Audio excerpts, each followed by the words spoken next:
E aí pessoal, meu nome é João Pedro e eu sou estudante de Direito da Unitim, cursando o primeiro período. Eu estarei apresentando o capítulo 16 do livro O Povo Brasileiro, que tem como título Os Neo-Brasileiros. E bem, Darcy Ribeiro define os neo-brasileiros como uma nova identidade nacional, que foi criada e moldada pela miscigenação dos indígenas, dos africanos e dos europeus.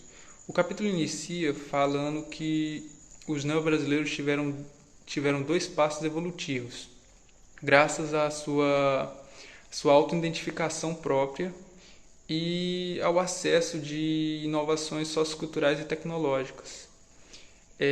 O primeiro passo que eles deram foi o de aumentar o número de membros. Com isso, eles trouxeram mais funções especializadas, onde cada um iria fazer uma função especializada para contribuir na comunidade, diferente das comunidades indígenas, que era por sua própria subsistência as funções de trabalho. Já o segundo passo foi justamente inserir essa comunidade, incorporar ela só numa identidade étnica própria. Com isso, cria um sistema socioeconômico. Bem, apesar deles terem um grau de autossuficiência, eles ainda dependiam de artigos importados. Alguns desses eram justamente instrumentos de metais, sal e pólvora. Mas isso já mostra que os neo-brasileiros já tinham um vínculo mercantis de exportação, e com isso eles abriram trocas. Diferente dos indígenas, que ainda eram voltados muito para a sua própria autossuficiência e não tinham essa questão de estocar, guardar e trocar.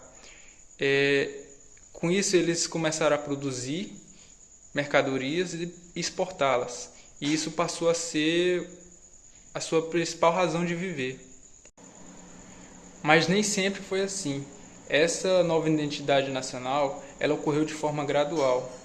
Por um longo tempo, eles apresentaram uma aparência mais indígena do que negra ou europeia. Não uma aparência física, mas mais uma aparência de comportamento, como o jeito que moravam, o jeito que comiam, ou até mesmo o jeito que falavam, pois a sua língua era a língua tupi que utilizavam mais. Bem, o idioma tupi ele foi uma língua materna para os neo-brasileiros até meados do século XVI, que se expandiu de forma rápida. E, bem, com o efeito de falar com o jeito do português, se criou um idioma da vertente do tupi, que é o negatu, em meados do século XVI. Esse idioma ele se difundiu rapidamente e foi o idioma principal dos neos-brasileiros. Mas no final do século XVIII se ocorre a proibição do idioma tupi para os neo-brasileiros. Então é onde ocorre uma substituição do tupi para o português. É onde os neo-brasileiros começam de fato a introduzir o português em suas línguas. O mesmo processo de sucessão ocorre com a tecnologia produtiva. Inicialmente quase toda indígena começa a ser substituída com o passar do século por uma técnica europeia, que integra mais ao ramo da economia mercantil.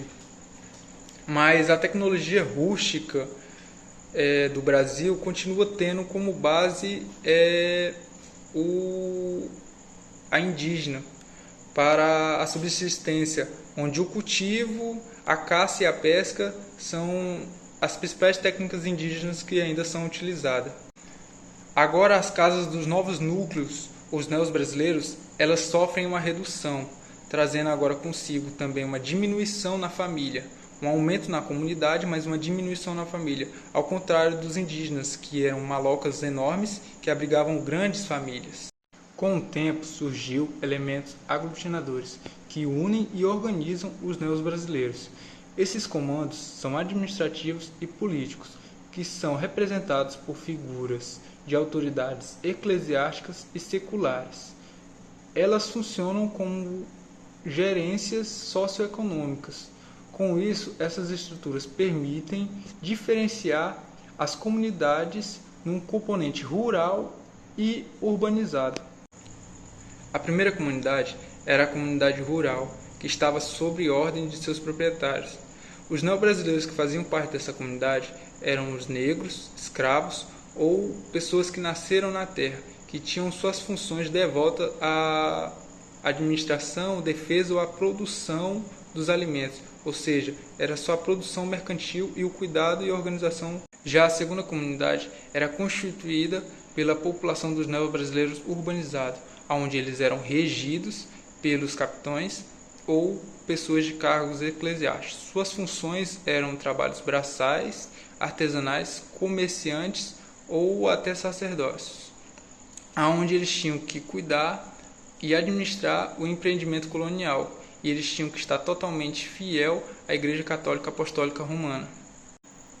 Assim, o capítulo chegou ao fim e Darcy Ribeiro nos mostra como a miscigenação de diversas culturas criou uma nova etnia, os neobrasileiros, e como eles construíram essa nova identidade nacional de forma gradual e com o tempo, onde sofreram diversas influências europeias, africanas e indígenas, e como eles permanecem com cada uma dessas influências até hoje.